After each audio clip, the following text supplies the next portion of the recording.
ప్రియమైన మా పరలోక తండ్రి, యేసుక్రీస్తు ప్రభు పరిశుద్ధ నామమును బట్టి మీ సన్నిధికి వస్తున్నాం దేవా. ఈ ఉదయకాలన ప్రత్యేకంగా నేను ప్రార్థన చేస్తున్నాం.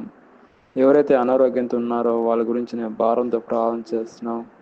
ఎవరైతే నైనా హాస్పిటల్లో అడ్మిట్ అయ్యి ఎంతో ప్రాబ్లమ్స్తో ఉన్నారో వాళ్ళ గురించి నేను ప్రార్థన చేస్తున్నాం దేవా. ఎవరైతే నైనా ఆర్థికంగా ఇబ్బందులు ఉన్నారో, కష్టాల్లో శ్రమల్లో ఉన్నారో వాళ్ళ గురించి నేను ప్రార్థన చేస్తున్నాం దేవా. ఎవరైతేనైనా అయ్యా ప్రత్యేకంగా ఈ సమయంలో ఎగ్జామ్స్ కొరకు సిద్ధపడుతున్నారో వాళ్ళ కొరకు నేను ప్రార్థన చేస్తున్నాను. ఎగ్జామ్స్ని మంచిగా రావడానికి కృప చూపించండి ఆయన. అయ్యా ప్రత్యేకంగా గర్భిణీల కొరకు నేను ప్రార్థన చేస్తున్నాం. సుఖమైన కానుక కొరకు నేను ప్రార్థన చేస్తున్నాం తండ్రి.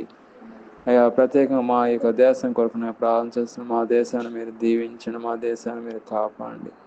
మా దేశం యొక్క ప్రధానమంత్రి కొరకు, రాష్ట్రపతి కొరకు, ఉపరాష్ట్రపతి, రాష్ట్రం యొక్క మంత్రుల కొరకు, ఎంపీలు, ఎంపీసీ, జడ్పీటీసీ కొరకు ప్రార్థన చేస్తున్నాం. అందరిని దీవించండి, కాపాడండి. ఈ నెలంతా నూతన నెలలో ప్రవేశపెట్టారు ప్రభా. ఈ నెలంతా కూడా ప్రభా మీ యొక్క ఆశీర్వాద దీవెనలు కుమ్మరించమని, ఈ నెలంతా కూడా ప్రభా మీ కృప ఎవరికి తోడి నడిపించమని, ఎవరైతే ఏకీభవించినారో అందరిని దీవించమని ప్రభు యేసుక్రీస్తును ప్రార్థన చేస్తున్నాం తండ్రి.